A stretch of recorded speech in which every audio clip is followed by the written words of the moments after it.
Hey guys, let's go over the banded squat on the wall. So this, you will need a resistance band. Some of you may be able to use a medium thickness.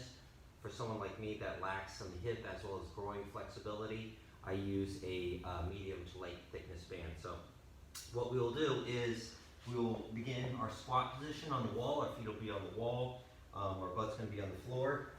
And then I like to lie on a band as well, or you will need to lie on a band as well. So we'll get into this position, taking your squat stance, feet are about shoulder to hip width apart. And then what you'll do is simply loop each end of the band around your knees, and then relax. So I feel this in my hips, I feel it as well as my inner thigh and groin. If you want to add some upper back flexibility as well, you can extend your arms overhead. So be gentle getting out of the position.